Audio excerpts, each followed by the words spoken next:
So how does one go from this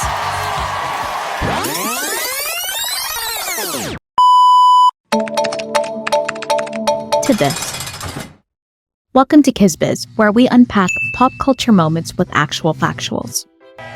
In this series, we're diving deep into the life of now widely disgraced entertainment mogul Sean John Combs. His carefully crafted public persona, now in tatters, offers a fascinating look at what happens when greed and ego collide. We'll explore the controversies, the calculated moves, and the powerful connections that have kept him not only in the spotlight, but also out of any real consequences for decades. Follow the series where I'm going to be breaking down all the layers to the machine that is Diddy and explain why I think he's going to get away with everything. In part 1, let's go back to where it all began. Sean John Combs was born November 4th, 1969 in Harlem, New York, to Melvin Earl Combs and Janice Small Combs. Melvin, in addition to working as a limo driver, had ties to the street scene, working as a street pharmacist, if you will. He was connected to notorious New York drug kingpins like Frank Lucas. Frank Lucas was famously depicted by Denzel Washington in American Gangster. This should help provide context as to the kind of world Melvin was involved in. And then in 1972, Melvin was tragically found shot dead in his car, allegedly during a botched drug deal.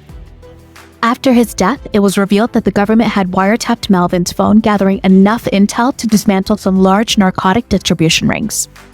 Now, Janice was left to raise 2 toddlers, Sean, who was just 3 years old at the time, and his younger sister Keisha, barely a year old.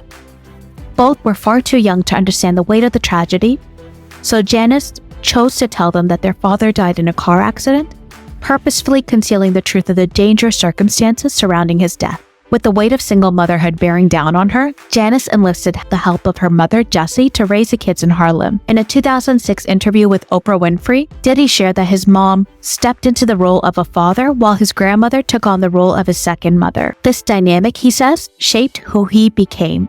My mother was, I guess, raising me for the real world. She was always told me if somebody hit me, make sure I hit them back harder. Make sure they never hit me again. Make sure I fucked them up.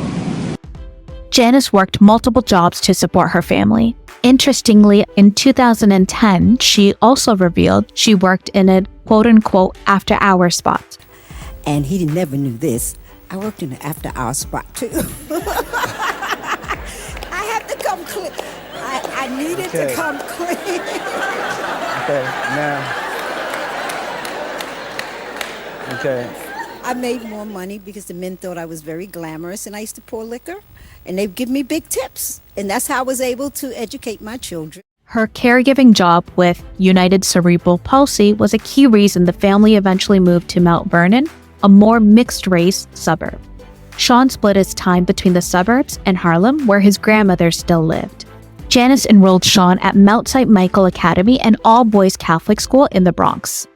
It's worth noting that the school has faced multiple essay allegations against school officials, many of which allegedly took place during the years Sean attended. However, Combs has never stated that he himself was a victim of any abuse.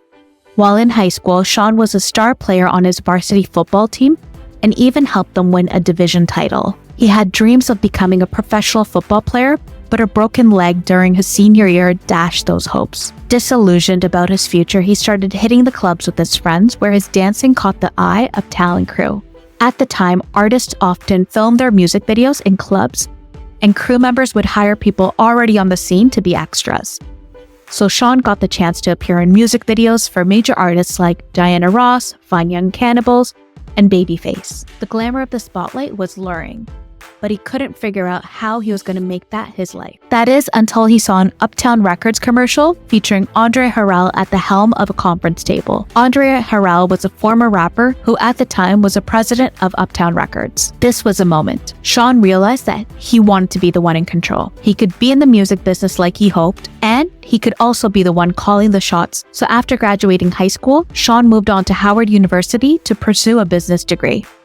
Now, I haven't mentioned Sean's sister Keisha much up until this point because Keisha has maintained an almost non-existent public profile, and she has no social media presence. At one point, she worked for Bad Boy Entertainment, according to a 2002 New Yorker interview with Diddy. She later married Stephen Dent, who at one point was a managing director for Bad Boy, and they have a son together.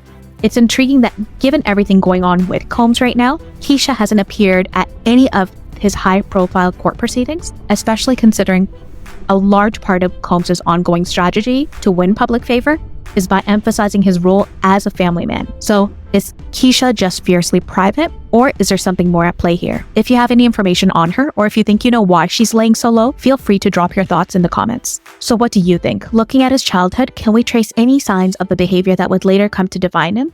Let me know your thoughts below.